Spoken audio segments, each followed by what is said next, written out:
दोस्तों, भारत का एक ऐसा एयरपोर्ट जहां एक संघ के आकार का टर्मिनल भवन बनाया गया है। हमारे प्राइम मिनिस्टर ने 18 जुलाई को इस टर्मिनल का उद्घाटन वीडियो कॉन्फ्रेंसिंग के जरिए किया।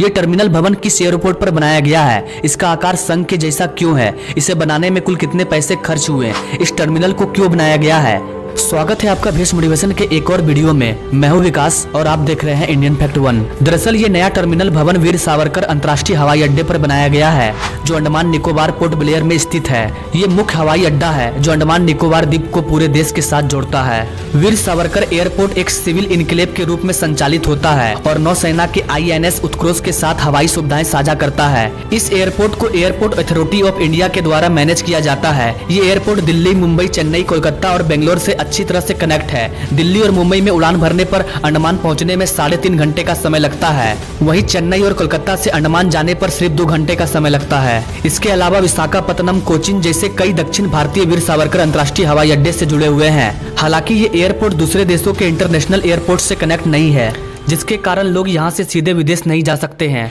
इसके लिए उन्हें दिल्ली, मुंबई जैसे शहरों में मौजूद इंटरनेशनल एयरपोर्ट से यात्रा करना होगा। लेकिन वियतनाम और सिंगापुर जैसे देशों से जब कोई व्यक्ति अपने प्राइवेट जेट से इंडिया आता है तो वो इस एयरपोर्ट पर लैंड कर सकता है। वर्तमान में वीर सावरकर एयरपोर्ट पर 400 यात्रियों की क्षमता वाला एक टर्मिनल है। साथ ही 3290 मीटर का एक रनवे है, जिनमें नैरो बॉडी के हवाई जहाज टेक ऑफ और लैंड कर सकते हैं, जैसे कि एयरबस 32-0, एयरबस 32-1, बोइंग 737। वर्तमान में इस एयरपोर्ट की सबसे बड़ी समस्या यह है कि यहाँ कोई भी नॉन स्टॉप इंटरनेशनल फ्लाइट उपलब्ध नहीं है। लेकिन माना जा रहा है कि जल्द ही ये सेवाएं शुरू हो जाएगी, क्योंकि एयरपोर्ट अथॉरिटी ऑफ इंडिया इस एयरपोर्ट पर विस्तार से जोर दे रही है, जिसके तहत कुछ और प्रोजेक्ट पर काम चल रहा है। और इन्हीं में से एक है नया टर्मिनल भवन, जिसका निर्माण कार्य पूरा हो चुका है और प्रधानमंत्री नरेंद्र मोदी इसका उद्घाटन भी कर चुके हैं। इस टर्मिनल की लागत 710 करोड़ रुपये है। ये भवन लगभग 40,800 वर्ग मीटर के क्षेत्र में फैला है। ये हर साल 50 लाख यात्रियों को संभालने की क्षमता रखता है। दरअसल नेचर से इंस्पायर होकर इसका डिजाइन एक संघ के आकार का बनाया गया है, जो समुद्र और आइसलैंड को दर्शाता है। इस टर्मिनल भवन में गर्मी को कम करने के लिए डबल इंसुलेटेड रूफिंग सिस्टम लगाया गया है। साथ ही दिन में कम से कम लाइट का यूज हो, इसके लिए सोलर पैनल लगाया गया है। इसके अलावा सीधे सूर्य की रोशनी से भी दिन के समय में उजाला किया जा सके, इसे ऐसा बनाया गया है। इसमें अंडरग्राउंड वाटर टैंक भी बनाया गया है, जो वर्षा जल को संग्रहित करेगा और इस पानी का उपयोग 500 किलोवाट क्षमता के सौर ऊर्जा के संयंत्रण में किया जाएगा। इस नई टर्मिनल बिल्डिंग के कारण हवाई यात्रा को बढ़ावा मिलेगा। लोग इस भवन के डिजाइन को देखने के लिए यहाँ पर आएंगे, जिससे आसपास के क्षेत्रों में पर्यटन को भी बढ़ावा मिलेगा।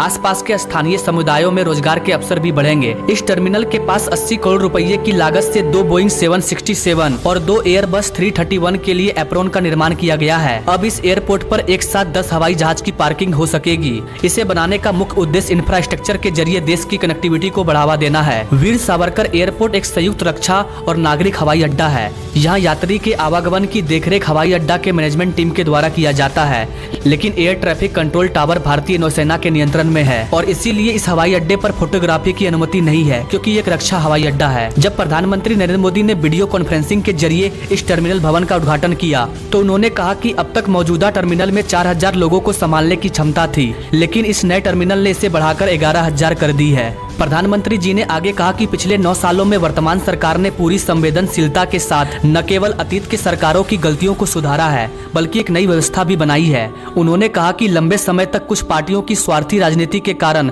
देश का विकास सिर्फ बड़े शहरों में सीमित था, जिसके कारण आदिवासी समाज इस विकास से वंचित रह गए थे। आपको बता दें कि ये 3 मंजिला टर्मिनल भवन 28 चेक इन काउंटर, 3 यात्री बोर्डिंग ब्रिज और 3 कन्वेयर बेल्ट से सुसज्जित होगा। इस पूरे टर्मिनल में 12 घंटे छत पर रोशनीदान की मदद से 100% प्राकृतिक रोशनी होगी। ये टर्मिनल देखने में बहुत ही मनमोहक है, क्योंकि एक संघ के आकार का है। अगर आपको भी मौका मिले अंडमान निकोबार जाने का तो इस टर्मिनल को जरूर देखिएगा। तो दोस्तों, ये थी वीर सावरकर एयरपोर्ट और एक नए टर्मिनल भवन की पूरी जानकारी। वैसे गाइस, इसके बारे में आप क्या कहना चाहेंगे, अपने राय कमेंट बॉक्स में जरूर दीजिए, क्योंकि आपके कमेंट से हमें फर्क पड़ता है। वैसे अगर आप एशिया के सबसे बड़े एयरपोर्ट के बारे में जानना चाहते हैं जो अपने भारत में बन रहा है, तो इसका लिंक आपको डिस्क्रिप्शन में मिल जाएगा। आप चाहें तो इस एयरपोर्ट के बारे में भी जान सकते हैं। आई होप कि आज की ये जानकारी आपको पसंद आई होगी। मिलते हैं अगले वीडियो में एक नई जानकारी के साथ, तब तक के लिए जय हिंद।